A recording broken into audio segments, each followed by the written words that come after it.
How I raised my twins with no screens, no sugar, and guess what, babes? No tantrums. Most people do not believe me when I tell them that my 4-year-old twins, who are soon to be 5, have never had a tantrum.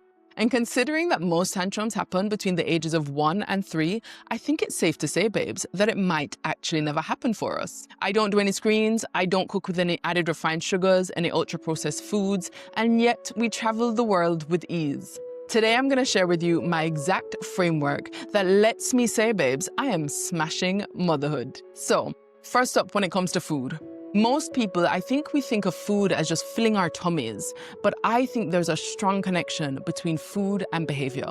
So I want to share with you some of my rules. Some of them you might hate, others you might be inspired by. Take what you like and dash with the rest.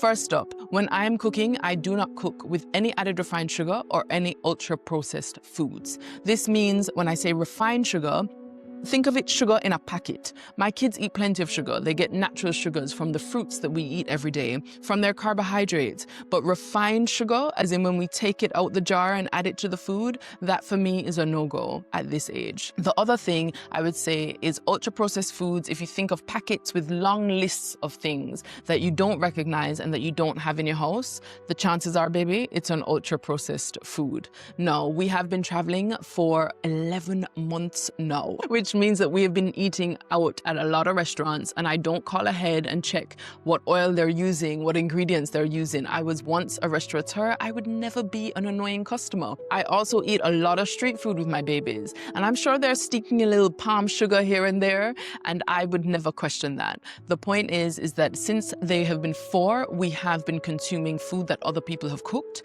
but prior to that, I would actually bring my food to restaurants once they allowed it, so that I knew exactly what was going into their food. The other thing in terms of food is that I stick to single ingredient foods. It's easier. If you're not sure what to do, stick to single ingredient foods. I don't have a rule where they have to eat a specific quantity. I'm really conscious of the fact that I want my girls to listen to their hunger cues. So I serve the food. If they want more, they can have as much more as they like. If they don't want to finish it, that's also fine. They don't need to. I actually grew up in a household where at dinner time, you had to finish your food before you got to leave the table. And whilst it didn't cause any issues, babes, I can see where that could have easily gone wrong. So in my house, I've chosen to do things a little bit differently. Again, in terms of times that we eat, I don't say that dinner has to be at this time or lunch has to be at a particular time. I go with their flow because they're human. They may be hungry one minute or not the next. There is a kind of rhythm to our day in terms of when we do things before another thing, but in terms of exact timings, I don't do that.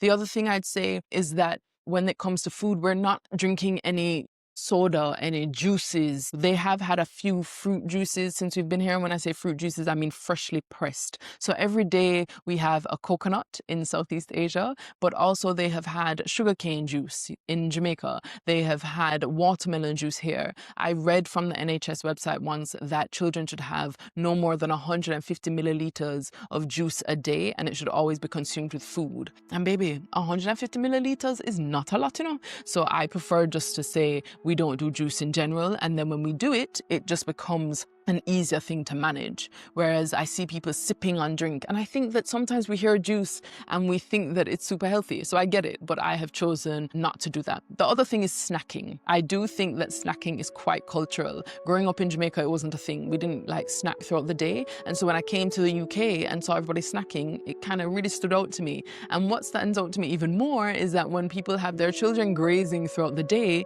and then when it comes to meal times, their kids don't want to eat. Well, of course they don't want to eat because you've been grazing throughout the whole day. I appreciate that children are different, but for us, snacking is not a thing. If my children say that they're hungry at an odd time, of course I feed them, but we don't make snacking a part of our daily routine. Now, screens. A lot of people get a bit sensitive about screen time, and I get it.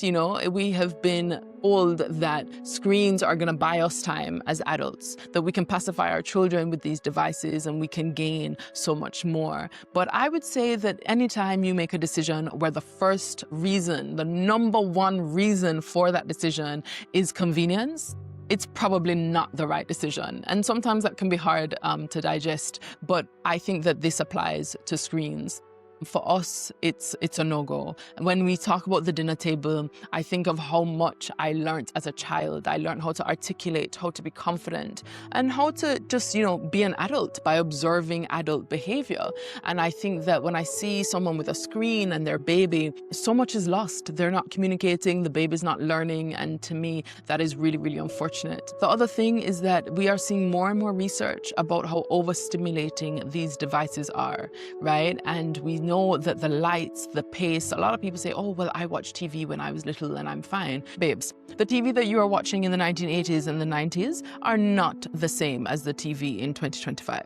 And I think that that is really important, what we're watching. Others will tell me that their child has learned so much from these devices, and I don't doubt it, babes, but I would ask you at what cost? Because every decision we make has an opportunity cost. And I don't think that the cost of the device, i.e. what they're losing, is small enough to be good enough for what they're gaining, basically. And I would ask you, when you tell me that your child is learning the alphabet, learning how to count, learning how to speak new languages with these devices, I would ask you if there was not another way to teach them that. So even when we're taking 14-hour flights, we still operate on no screen time. I'll tell you some of the things that we do instead.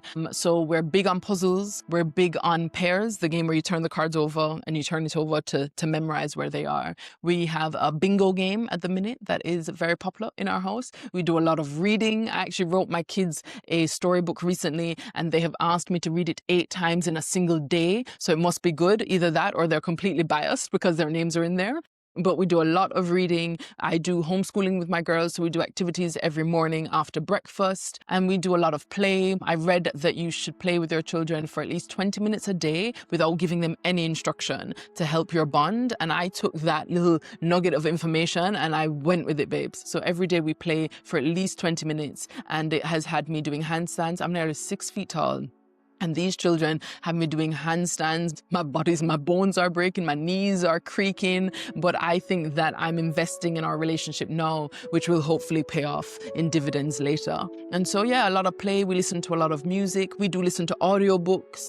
And I just think it's easier than some people might think. So I would really encourage you to try, even if it's not a complete dash away of the screen time, at least a reduction. And I promise you, you will see better behavior. Because with better food, less stimulation, I believe that this is a part of the reason why my children aren't just well behaved, but they have great moods, they sleep well, all of it. It all comes together. And I think structure is a big thing. I have had my girls on a routine since they were 8 months old. A neighbor gave me a book and she said that the book had the answers to sleep. I said, babes, I literally sat down and I read it in a day. And so we've had a structure. And as I said, that structure is more about a rhythm, right? So we wake up and we do the same thing. After breakfast, we do the same thing. My kids know that after we eat, they have to clear the table, and we keep the rhythm consistent. A lot of people think that routines and consistency is restrictive. And babes, trust me, kids love it. They know what is coming next. It makes them feel safe, and it just makes everyone's life easier. So routines are really, really big in my house, and structure. And I think also the last thing in terms of the framework is leadership. I have run my businesses for over 10 years. I've never worked for anybody. And I think that by having to manage people and not being able to keep them with me on my team for money, because babes, when you're running an independent business, you cannot compete with the big boys. So I needed to make sure that I created a culture where people wanted to work. They wanted to stay with me. And it's only retrospectively I have realized that by managing my teams for years, that was my training for motherhood. And so in the same way that I wouldn't go into my kitchen on a Friday night if a chef made a mistake and just start shouting and lighting up the place, is the same way I would not do that with my children. So I lead, and I lead channeling a particular type of energy. I don't have to shout, I don't have to bribe, I don't have to create this weird toxic environment. And I'll be honest with you, I'm an overthinker. And with any asset, it's also your greatest weakness. But in the case of mothering, in case of parenting my children, the fact that I think about every little detail, I do a lot of reflection. How was my behavior? Could it be better next time? What do I want to get out of my children? Who are the adults that I am trying to create? These are the things that I ask myself, and that is honestly what guides me. So I won't talk out all the things, but I want to leave with you that look at food, look at screens, look at structure, and look at your leadership style if you want to consider how to parent with intention. I will try and do these videos more often, but babes, a lot's going on. Let me know in the comments if any of this was helpful.